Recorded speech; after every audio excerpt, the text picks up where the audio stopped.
పిత పుత్ర పవిత్రాత్మ నామంన ఆమెన్. క్రీస్తునాథుని యందు ప్రియ సహోదరి సహోదరులారా, ఈరోజు నవంబర్ 13వ తేదీ కథోలిక తిరుసభ పునీత స్టానిస్లాస్ గారి పండుగను కొనియాడుతుంది. ఒకే కుటుంబంలో జన్మించినటువంటి ఇద్దరు అన్నదమ్ములు ఏ విధంగా ఒకరు దైవభక్తి విశ్వాసంలో పెరుగగా, ఈ స్టానిస్లాస్ గారి యొక్క అన్న అయినటువంటి పౌలు దేవుని యొక్క ద్వేషిగా మారారు. ఈ విధంగా కుటుంబం ఒక్కటైనప్పటికీ మనం తీసుకునేటువంటి నిర్ణయాలు మనం దేవునికి దగ్గరగా లేదా దూరంగా తీసుకువెళ్ళాయి అని ఈ కుటుంబం మనకు నేర్పిస్తుంది. పునీత స్టానిస్లాస్ గారు జీవించింది చిన్న ప్రాయం అయినప్పటికీ దేవుని యొక్క సేవకు తన జీవితాన్ని అంకితం చేయాలనే ఆశతో సుమారు 1000 మైళ్ళు నడిచారు. ఈ విధంగా అనారోగ్యంకు గురై యుక్త వయస్సులో దేవుణ్ణి చేరుకున్నారు. ఈ విధంగా దేవుని కోసం, దేవుని యొక్క సేవ కోసం పరితపించినటువంటి ఈ పునీతుని యొక్క జీవిత విశేషాలు ఈ వీడియో ద్వారా తెలుసుకుందాం.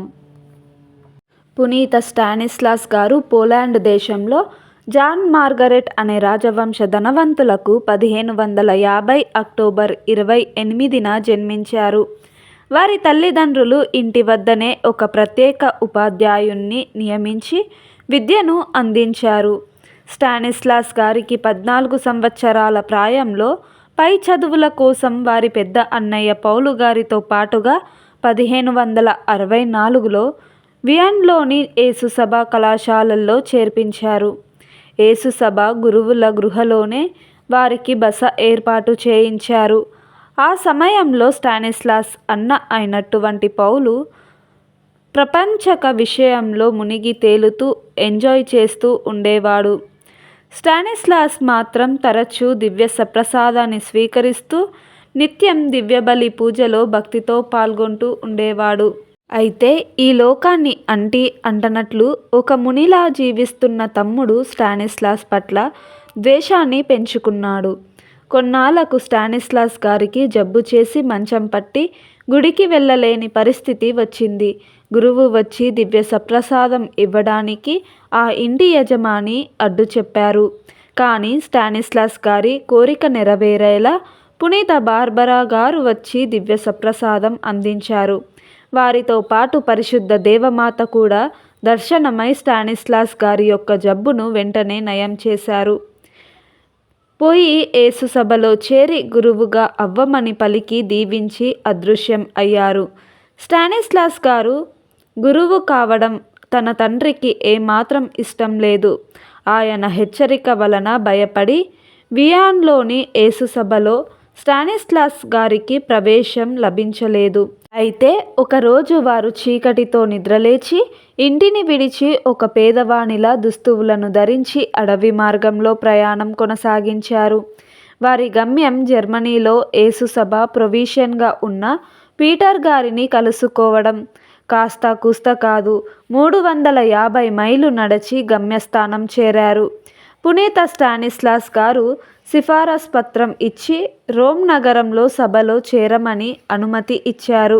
అనగా ఇంకో 800 మైళ్ళు నడవాలి. పట్టుదలతో గమ్యం చేరారు. రోమ్ నగరంలో యేసుసభ గురుశిక్ష ఆలయం అధిపతిగా పునీత ఫ్రాన్సిస్ బోర్టియా గారు పునీత స్టానిస్లాస్ గారిని ఆదరించి తమ సభలో చేర్చుకున్నారు.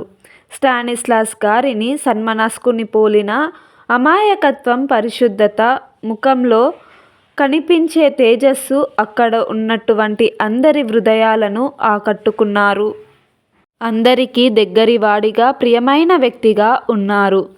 స్టానిస్లాస్ గారు అనేక మైలు ప్రయాణం వలన కొంత బలహీనంగా అయినప్పటికీ తన ప్రార్థన, ఉపవాస దీక్షలో ఏమీ తక్కువ చేయలేదు. పవిత్రాత్మ వరాలు వారిపై అధికంగా కురిపింపబడ్డాయి. వారు గురు శిక్షణ ఆలయంలో చేరి కేవలం 10 మాసాలు నిండాయో లేదో వారు తీవ్రమైన వ్యాధికి గురి అయ్యారు. ఈసారి దైవ చిత్తం అదేనేమో కానీ వారు కోలుకోలేదు. క్రీస్తు శకం 1568 ఆగస్టు 15న దేవమాత మోక్షారోహణ పండుగ దినాన తన ఇహలోక జీవితాన్ని చాలించి మోక్షం చేరుకున్నారు. క్రీస్తు శకం 1726 డిసెంబర్ 31న 13వ బెనడిక్ట్ పోపు గారిచే పునీత పట్టం కట్టబడింది. గుండె అధికంగా కొట్టుకోవడం వంటి వారిని, మిక్కిలి అపాయకరమైన రోగములు, దివ్య సప్రసాదం లోకనకయ్యే ప్రాణాపాయంలో ఉన్నవారు స్టానిస్లాస్ గారి మధ్యస్థ ప్రార్థనల ద్వారా మేలులు పొందుకున్నారు. వారు గురు శిక్షణగా ఉన్న బ్రదర్స్లకు గౌరవ పునీతునిగా గౌరవింపబడుతున్నారు. స్టానిస్లాస్ అనగా బస ప్రదేశ మహాత్యం, నివసించే స్థలం గొప్పతనం అని అర్థం. యువకుల అందరికీ ఎంతో ప్రేరణ కలిగించే జీవితాన్ని జీవించి పునీత స్టానిస్లాస్ గారి ఒక మధ్యస్థ ప్రార్థనల ద్వారా మనలను కూడా ఆశీర్వదించమని వేడుకుందాం. ప్రార్థించుదము. ఓ ప్రభువా, ఈరోజు కథోలిక తిరుసభలో మేము కొనియాడుతున్నటువంటి పునీత స్టానిస్లాస్ గారిని గొప్ప పునీతునిగా ప్రసాదించినందులకు మీకు కృతజ్ఞతలు తెలుపుచున్నాము. దేవుని యొక్క సేవలో తన జీవితాన్నే గడపాలి అని ఆయన తన తల్లిదండ్రులను కూడా ఎదిరించారు. తన సొంత అన్నతో విభేదించారు. మీ యొక్క ప్రేమ కోసం, అదేవిధంగా మా కుటుంబాల నుంచి మేము పనిచేసేటువంటి స్థలము నుండి ప్రతి ఘటన ఎదురైనప్పుడు మేము మిమ్ములను విడిచిపెట్టకుండా కడవరకు మిమ్ములను అనుసరిస్తూ సేవించేటువంటి భాగ్యాన్ని, ఎటువంటి కష్టాన్నైనా ఎదుర్కొనేటువంటి ఆత్మస్థైర్యమును మా అందరిలో కలిగించమని పునీత స్టానిస్లాస్ గారి మధ్యస్థ ప్రార్థన ద్వారా మా ప్రభువైన యేసుక్రీస్తును అడిగి వేడుకొనుచున్నాము తండ్రి. ఆమెన్. పునీత స్టానిస్లాస్ గారా మా కొరకు ప్రార్థించండి.